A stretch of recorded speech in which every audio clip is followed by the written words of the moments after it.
Terima kasih Bapa, kami mengucap syukur buat pagi hari ini. Tuhan membangunkan kami dengan tubuh yang sehat, tidak kurang suatu apapun. Kami mau datang kepadamu pagi ini Bapa, sebelum memulai tugas dan aktivitas kami mau mencari Tuhan, kami mau mengenal kebenaran-Mu, kami mau dituntun oleh firman-Mu. Urapi hamba-Mu yang tidak ada apa-apanya, urapi setiap kami dalam nama Yesus, haleluya, amin. Iya, shalom saudara, selamat pagi saudara. Saya percaya kita semua bangun dengan tubuh yang sehat dan tidak kurang suatu apapun. Karena itu kita patut bersyukur dan menaikkan syukur bagi Tuhan. Dan sebelum kita menjalankan semua aktivitas kita pagi hari ini, biarlah kita mau mencari Tuhan dan mengutamakan Tuhan. Iya, saya ingin kita baca firman Tuhan 1 Petrus pasal yang ke-5 ayat yang ke-8 sampai ayat yang ke-10. 1 Petrus pasal yang ke-5 ayat yang 8 berkata begini saudara, sadarlah dan berjaga-jagalah, lawan musuh iblis berjalan keliling, sama seperti singa yang mengaum-ngaum dan mencari orang yang dapat ditelannya. Firman ini berkata, sadarlah dan berjaga-jagalah, lawan musuh iblis berjalan keliling, sama seperti singa yang mengaum-ngaum dan mencari orang yang dapat ditelannya. Yang pertama, ingat saudara, iblis itu tidak hanya berdiam, iblis itu berjalan berkeliling, mencari mangsa. Mana yang bisa saya telan ini ya, mana ya? Kalau dia sedang berkeliling, dia lihat saudara lagi kecewa, lagi putus harapan, dia lihat saudara lagi kepahitan, lagi marah, itu yang akan menjadi mangsanya. Ya, setan itu sama seperti singa. Kenapa digambarkan singa? Saudara pernah menonton film kalau singa itu berjalan berkeliling? Ya, yang pertama, singa itu kalau berjalan berkeliling mencari mangsa, dia biasanya mencari kawanan-kawanan rusa atau sapi atau apapun yang sendirian, yang terlepas dari kelompok. Kenapa? Karena itu lebih mudah diserang, ya. Iblis itu mencari mangsa, berjalan berkeliling mencari mangsa, itu ada kriteria. Orang yang akan diserang setan itu ada kriterianya. Biasanya orang itu menyendiri, ya terpuruk dalam keadaan ya sakit hati, kepahitan, kecewa, khawatir, takut. Ini adalah energi-energi negatif yang mengundang iblis datang dalam hidup kita.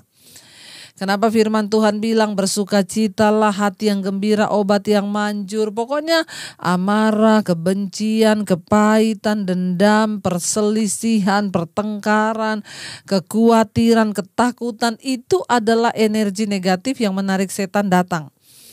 Ya, tetapi sebaliknya saudara, sukacita, damai sejahtera, kerukunan, ya, lalu apa lagi? Hati yang bersyukur, itu energi positif yang membuat setan tidak bisa datang.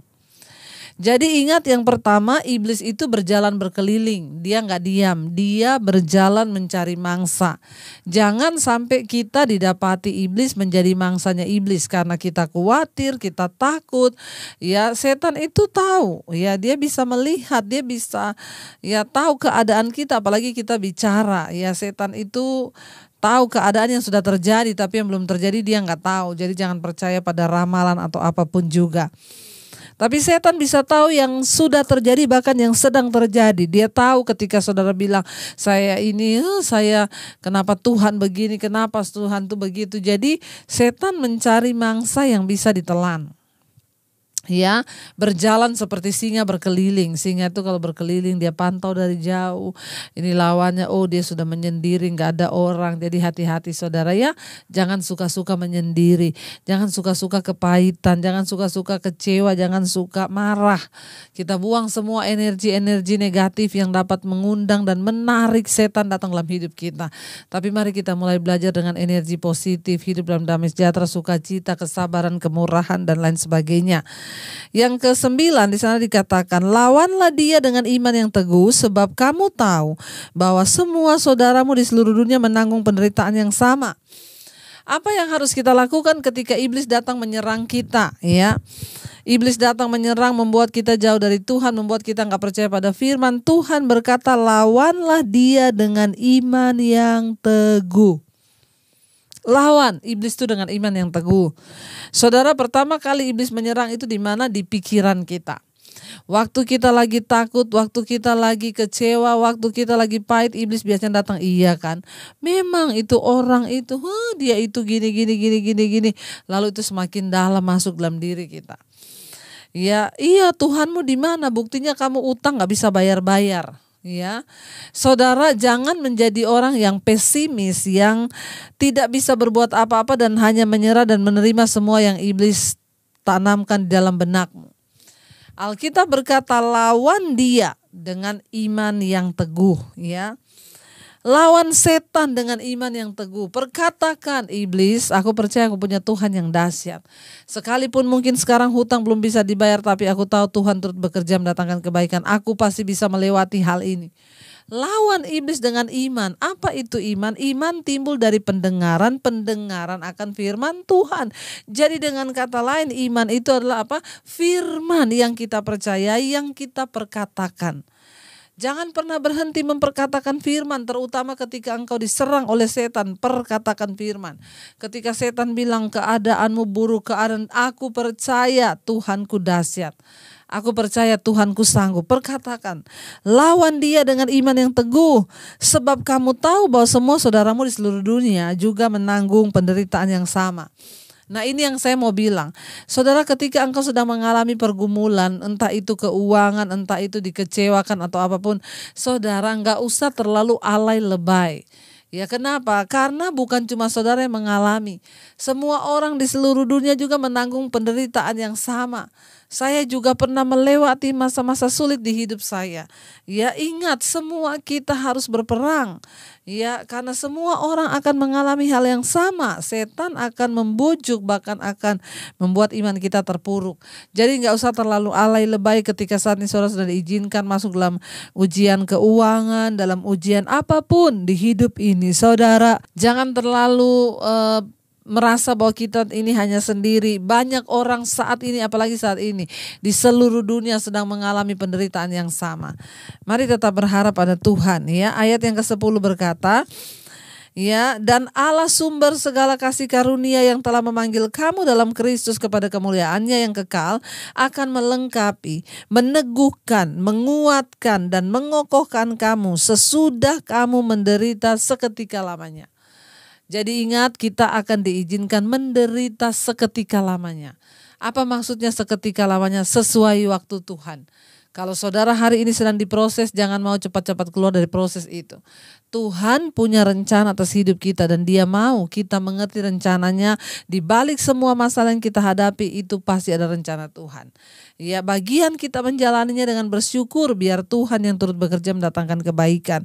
Jadi ayat ini berkata, dan Allah sumber segala kasih karunia yang telah memanggil kamu, ya, yang telah memanggil kamu dalam Kristus kepada kemuliaannya yang kekal, akan melengkapi, meneguhkan, menguatkan dan mengokohkan kamu sesudah kamu menderita seketika lamanya. Ingat, persoalan yang kita hadapi ada time limitnya. Masalah yang kita hadapi ada time limitnya. Jangan coba tolong Tuhan. Jangan coba minta pertolongan pada orang lain. Duduk di kaki Tuhan dan berharaplah. Karena Dia Tuhan yang hidup, Dia Tuhan yang sanggup lebih dari siapapun. Dialah yang sanggup menolong kita. Mari kita mau merenungkan firman ini. Terima kasih Tuhan. Kami mau sungguh-sungguh menuruti firman-Mu Bapa. Kami mau lawan iblis dengan iman yang teguh. Iblis sedang berjalan mencari orang yang dapat ditelan. Kami bukanlah orang-orang yang bisa ditelan oleh iblis, karena kami mau melakukan firman Tuhan. Terima kasih Tuhan, ajar kami setia pada kebenaran-Mu. Mari katakan sama-sama pujian ini di hadapan Tuhan, saudara. Ajar aku Bapa mengerti rencana-Mu. Ajar aku Bapa menurut kehendak-Mu. Ajar aku Bapa taat dan setia hanya padamu. Bapa ajar aku Bapa mengerti rencana-Mu. Ajar aku Bapa, menurut kehendak-Mu. Ajar aku Bapa, taat dan setia hanya padamu Bapa. Ajar kami Tuhan untuk setia melakukan firman-Mu, taat pada kebenaran-Mu. Kami tidak ingin menjadi mangsanya iblis. Kami ingin menjadi orang-orang yang melawan iblis dengan iman kami yang teguh kepada Tuhan, memperkatakan firman-Mu. Berkati setiap anak-anak-Mu Bapa hari ini, mereka yang bekerja dari rumah, yang bekerja di luar rumah, yang bekerja di luar kota. Tuhan menyertai, jauhkan dari segala mara bahaya, kecelakaan atau apapun. Kami percaya kasih dan perlindungan Tuhan senantiasa ada atas kami. Kami selalu menyerahkan hidup kami hanya ke dalam tangan-Mu ya Bapa. Bahkan terima kasih Tuhan buat hari-hari ini Engkau terus menjagai bangsa kami Indonesia, Bapak Presiden Jokowi dan wakilnya, juga keamanan, ketentraman di atas bangsa kami Tuhan yang pegang kendali. Terima kasih Bapa, kami mengucap syukur Tuhan. Mari kita berdoa. Bapa kami yang ada di sorga, dikuduskanlah nama-Mu. Datanglah kerajaan-Mu, jadilah kehendak-Mu di bumi seperti di sorga. Berikanlah kami pada hari ini makanan kami yang secukupnya, dan ampuni kami akan kesalahan kami, seperti kami juga mengampuni orang yang bersalah pada kami. Dan janganlah membawa kami dalam pencobaan, tapi lepaskan kami daripada yang jahat. Karena Engkau yang punya kerajaan dan kuasa dan kemuliaan sampai selama-lamanya. Mari buka hati dan tangan-Mu untuk menerima berkat. Diberkatilah Engkau dalam kehidupan-Mu, diberkati rumah tangga-Mu, diberkati pekerjaan-Mu, diberkati keluar masuk-Mu. Tuhan, menjadikan apa yang Kau lakukan dengan tangan-Mu berhasil. Hidup-Mu menjadi tanda bagi kemuliaan-Nya. Terimalah kiranya berkat dari Allah Bapa, cinta kasih Tuhan Yesus Kristus, penyertaan Allah Roh Kudus menyertai hidupmu mulai dari hari ini bahkan sampai kali yang kedua. Tuhan Yesus datang menjemput kita, nama-Mu tercatat dalam kitab kehidupan. Dalam nama Yesus yang percaya diberkati Tuhan, katakan bersama, amin.